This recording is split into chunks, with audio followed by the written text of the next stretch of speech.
Hey guys, welcome back to Breaking the Barrier. Today we have a very special guest. I'm visiting with Emma Arndt. She is a nationally recognized young Western maker and an artist in every sense of the word. From leatherwork to silversmithing, her projects are all over the board. She's an accomplished cowgirl in the arena, on the ranch, and she is here today to tell her story. Emma, thanks for being here. Yes, thank you. So, to kick us off, give us a glimpse into your background in the Western industry and how you really developed your passion for this world. Okay. Yes, ma'am. So grown up on a ranch in the Flint Hills my whole entire life. My great grandpa started running cattle and farming, and then my grandpa, his brother, and my dad. So I'm fourth generation rancher there. And I've ran horses my whole life. And then about sixth grade, I started rodeoing. I junior high and high school rodeoed in Kansas, all through middle school and high school. And so with my leather work and stuff, I've kind of used, growing up like that for my inspiration for my work. I really like to make functional items that kind of have the girly side to them. And like a pair of leggings I made for nationals this year, all the flowers on them are inspired by native flowers in the Flint Hills. So I like to use my lifestyle to inspire my work and also just make it functional but very unique. Absolutely. We'll talk more about your rodeo background and the influence that competing in junior high and high school rodeo has had on you as a person. Yes, ma'am. So like I said, I kind of grew up ranching. I didn't junior rodeo very much until sixth grade when I started, KJHSRA, and that's I kind of loved it at first, and I ran barrels, breakaway, team roped, trying to think, goat tied, and then in high school, I started showing horses, cutting in cow horses, and so I kind of got more into that than rodeo. And this year went to nationals and cutting cow horse and barrels, but the people within high school rodeo, I think, goes far beyond the actual rodeo side of things because of the amount of opportunities and connections you can make. And I've said it before, like the people within high school rodeo have turned like friends into family. And so I think it's very special to be a part of that. Very cool. Well, to Yeah. many, leatherwork and silversmithing is sort of a dying art, but it's really inspiring to see young makers like yourself really honing in on that craft. Where did you first begin this journey, and what sort of piqued your interest in, this is something that I want to try to do myself? Yes. So I have always loved to draw, paint. So my grandma taught me how to sew on a machine when I was 7 or 8 years old. And I was in 4-H. Used to make things with my grandma. And then about halfway through eighth grade, we had some friends. They have a relative who does leather work. And it was about the same time everything shut down because of COVID. And I also started online school, like just because things that the public school I was going to were not going good. And that kind of fit our lifestyle better. And so all that kind of happened at the same time. And I started leather work. And with Mike Hazelbaker, he taught me how to build leggings and I kind of taught myself how to tool. But that's pretty much all I did for a few months was leather because there was nothing else to do. And so about the time my freshman year rolled around, that's when everything kind of sparked and turned into a business for me. I've taken customers all through high school and just grown from there. Definitely. Well, I spent quite a bit of time just kind of oogling over the photos on your Instagram page of, man, I'd really like that in my closet. Um, but give people a rundown of all of the things that you do make because it's not just leggings, Sure. it's not just leather. You really can do it all. Yes, ma'am. I appreciate it. So I do make leggings, belts, boots. I do silver work. I started engraving this year, and that's another person, Nevada Miller, through Be a Maker School. I started engraving with her last year through her online program, and my friend Kaylin Bender too. She helped me a lot. She learned to engrave this year and has engraving tools. So I'd go hang out with her and we'd engrave. And Mike helped me build boots too. So we kind of learned that together. He'd built a couple pairs before me. It's definitely been a learning experience. That is probably the hardest trade I've tried to learn. And I could have not done it without Mike. Most definitely. Well, walk us Yes. through those things. I know that there's probably a lot of a lot to be said about just repetition making Yeah. things easier. But when it comes hmm to the silversmithing side of things, what are some things that you were surprised to learn as you took on that in particular? I think more the engraving side of silver is what was challenging. Like I kind of got into it, I was like, oh, I know how to draw scrolls. I do scrolls all the time. But leather scrolls compared to silver scrolls are very confusing because like the way you try to bright cut, like to make a bright cut, I guess, is more like four different cuts on the same line. And so you can't just carve it out, bevel it like you can leather. And that was definitely a learning curve. And trying to keep like your graver level plays a big role so you don't have sloppy graving. That's something I'm still trying to get the hang of. Awesome. Well, adding boot making to the mix, I'm sure I don't even know where to begin on what to ask you when it comes to boot making, because it just seems like such a complicated trade. What goes into making a pair of boots? A custom pair of boots, I should say. A lot. So the thing I've struggled most there is getting them to fit right. There's so many different measurements and so many things you have to do to make a pair of boots fit right, and I still have not perfected that. But yeah, there's just, and like where you put the glue sometimes makes a difference. Like on the first pair, no, might be the first and second pair I made actually. The acetone made the glue kind of sticky, and so then the last got stuck inside my boot, and Mike had to get it out for me. It took like a day just to get the last out of the boot. And so there's so many little things like you don't think about really until it's too late. But yeah, and like there's just the quarter inch can make the biggest difference on a pair of boots. But I love making the tops. That's probably my favorite part. Very cool. Well, with all of these things, there is an insane amount of materials and tools required to do these. How did you go about acquiring all of those tools, and how do you source the supplies that you need for your projects? So for boots, I went up to Mike's shop because he repairs boots and saddles for a living.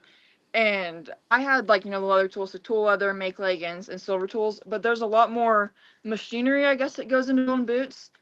And like Mike told me a lot of stuff you can find for that you just get from people who are selling you stuff. But I get a lot of my stamps from Barry King. Panhandle Leather has a lot of good stuff, and so does Hide House. I get most of my leather from Hide House. I'm trying to think where else. Yeah, Springfield Leather's another really good one. And then silver wise, GRS is the place to go for engraving tools. And then Rio Grande has really good silver supplies too. GRS is out of Emporia, and so I got to go in there and kind of try some of the tools and talk to them about them. It's very interesting because that's where I'm from. I didn't realize that for the longest time that the engraving tools everybody uses are made where I live. So that's awesome. Yeah. Well, I want to rewind a little bit to COVID. When you had all this time on your hands and you were learning all these new things, how long was it from the point that you started messing around with leather tools? Was it until the time that you started making things for other people and selling them? It would have been probably 5 months or so, I'd say. So that hit, I started doing leather work about March, I think. And then, yeah, August, just that summer, kind of. Yeah, very and that cool. spring, so. So, what has been the biggest challenge when it comes to making items for other people, taking orders, all of those fun logistical pieces? That's definitely been the most challenging side of doing, like, making a pair of boots is not as hard as dealing with that side of things because after my freshman year, like I said, that's kind of when my business took off. And, as I grow on social media and stuff, a lot of people don't know me personally. Because people that knew me started ordering from me, but then I started posting more, and so people from all over the place started ordering from me. And they don't realize, at the time I was 14 years old. I'm in high school, I have all this other stuff going on. And so that definitely got very challenging, and not getting burnt out was one of the things I struggled with the most. Especially when, high school rodeo season gets busier. We get busy with fall or spring works, helping my dad and stuff. And so that's something I've had to learn. I learned the hard way. I have to tell people no. Because like I said, people don't know me personally. They don't realize I'm in high school, or was in high school, I guess. But it's kind of the same now that I'm in college. My shop setup looks very different. I'm trying not to make my roommate mad with my leather tools. And so I'm doing my best. And there's a lot of really good people that understand that and are very supportive, but then sometimes there's not. And so I just try to remind myself of all the great people out there who have supported me and continue to support me, even when there's not so many good people. Well, I had a dear friend in college who also did leather work, and Hmm. I remember on more than one occasion we'd be hanging out in her room while she was working on something, and the Yes. RA from downstairs would come up and give us a noise complaint because the people downstairs were not happy. Yeah. No, so that's funny. Yes. So on that note, you are in college, you're balancing Mhm. all these different things. Tell us about what you're studying, where you're studying, and what your life looks like now. Yes, ma'am. I'm at Clarendon College in Clarendon, Texas. I am starting my major in animal science, and I think I'm going to have a minor in equine reproduction. And so, trying to juggle school, and I'm also showing on the ranch horse team here. So just working my horses and school takes up a lot of time. And, like I said, I'm doing my best to try and get leather orders done because I did not get all my custom orders done like I wanted to before I left. And I am 7 hours from home, so it's not, not the easiest to just go home and work on stuff. But it's definitely kept me busy. For sure. What Yes. are some of your goals as you go throughout your college career, either with your leatherworking business or from a competitive academic side or competing on the ranch team? That was a really loaded question, but Yes, ma'am. I would like, just to improve my horsemanship skills on the ranch horse team. Holly Irish is the coach, and she's absolutely amazing. Um, so like I said, I'd like to be able to train cow horses and cutting horses too, and hopefully go back home eventually and raise some more horses to train, and just help my dad out there while also growing my leather, boots, and silver business. very cool. Well, if people are listening to this and they want to see photos of your work or kind of get a glimpse into the things that you make, what's the best way for them to do that? Instagram and Facebook is probably the best way. My Instagram is Emma K Arndt ARNDT, and then my Facebook's just Emma Arndt ARNDT. So Awesome. I don't have a website or anything yet Well, I think it's a real shame that we're because doing I haven't figured out how to create a website or juggle all that. one thing at a time. Well, I think it's a real shame that we're talking on a podcast where people are listening to this conversation and they can't visually see the things that we're talking about. But this past year, you entered the Western Lifestyle Trade Craft Showcase at the National High School Finals Rodeo. That's a Yes, ma'am. mouthful. What is that event and It what was is. it like to be a part of it? Well, first thing, Danny and Shelby tried to make me say that fast last year and videoed it. It's very hard. It's a tongue twister. Um, but that has definitely been one of the most significant things I think for high school rodeo for me personally, because of the people I've met, and that it is just I don't know how to put it in words really, because the last 3 years I've entered it, Shelby and Danny have just always been there for me, and they support me, and they're the ones that my crazy ideas really.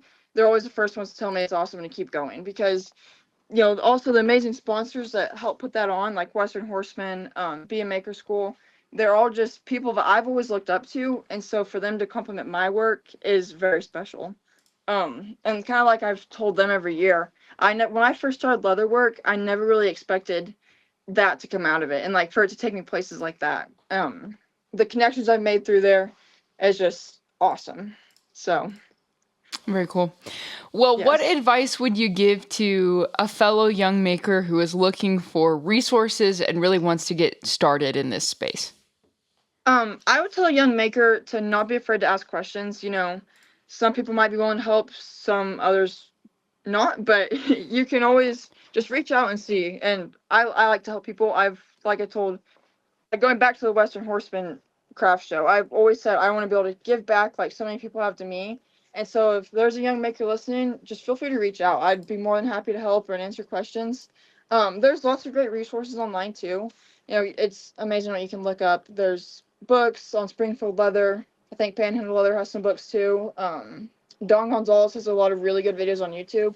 So you just kind of have to figure out your own style and not, take advice from people you want to learn from, but not let people judge your own personal style because that's what sets makers apart from each other. How would you describe your personal style? Kind of wild, probably. um, there's there's a lot of out there things. Like for nationals last year, I made a pair of leggings. There's crocodile or alligator inlaid on one of the pockets, and there's a gal roping an alligator, and all that stuff, fun stuff. They're green and black, and then this year I made a pair that are bright purple and hot pink flowers all over. So I like to do very unique things that people haven't seen before. So Very cool. Well, you've yes. mentioned your mentors on a number of occasions. How important is it to have invested mentors as you figure things out? I think it's very important. Like I was talking about with Mike, I would not be where I'm at with Mike, or without Mike, because he's just like he's been one that's always supported me too, along with my parents and Kaylin. And I've learned things from Mike outside of just making boots, and being able to spend time with him and learn from him is very special. And same with Kaylin. She's became one of my really good friends, but I've also learned how to do silver work and engrave from her. So it's very important, I think. Yeah. Well, Yeah. I have to know what are what have been some of your most favorite projects, and are there any things that you've made for someone else that you're like, actually, I think I might just keep this and not sell it to you? Yeah. So probably one of my most favorite pair of leggings I've ever made. I ended up donating them to the WRCA Foundation auction, been 2 years ago now. But they were kind of an olive green and had butterflies and roses inlaid at the bottom, and then tooled yokes that were like stained green and painted red. And I remade those this year, just a little bit different. I tooled roses instead of inlaying them at the bottom, and there's a big butterfly at the bottom. And so those are definitely one of my favorites. They aren't as flashy as like the ones with tooled alligators, but they're they're kind of like in between classy but also unique. And so I love the color combination. And the pair of boots I made this year for nationals is also one of my favorites. They're hot pink. I stained the soles pink, and then they have flowers and butterflies also inlaid at the top. So Very cool. How long did it yes. take you to make that pair of boots? Oh Do gosh, I dare at least ask? 80 hours. At least 80 hours. I think it was more than that. Wow. There's a lot of hours and a lot of band-aids. Yes. Oh gosh. I can only imagine. Oh gosh. So I know you're a busy college student, and balancing things is a lot. But do you have custom orders open now, or if people are interested in purchasing something from you, what's the best way for them to go about that? I do not have custom orders open right now. I have a pair of leggings and a couple other things I need to finish up. And so I'm just trying to see, time-wise what I can get done before I do open up more orders. But, I might kind of feel it out on Instagram to see if people want custom orders or more like in-stock things. So best thing to do is follow my Instagram and Facebook, because I will post if I open up more custom orders, and I post things for sale on there too. So Awesome. Well, is there yes, ma'am. anything that we've missed that you want people to know? I feel like we've rapid fire went through these things, I but know I it's talked fun. really fast. No, you're great. There's a lot of really amazing opportunities right now in the Western industry as a whole, but especially for makers. And if you're a member of High School Rodeo, I encourage you to learn a trade and enter the Western Lifestyle Trade Craft Showcase, because you never know where that can lead you, and the connections that it will get you is awesome. So Mhm. What is the most rewarding part about the art of making things for you? um definitely seeing it finished. Like when I have an idea that I'm kind of unsure about, but then I see it come together, I'm like, yep, I'm glad I went with that. That's very rewarding, because like I've told you, some of the projects I've done are very out there, and I kind of started them like, why did I do this? But then I finish it, and I just love it. So that is a very rewarding feeling. Or when people get something and they absolutely love it, like for custom orders, that always makes me super happy when somebody's like, oh my gosh, I love it so much. That's very rewarding too.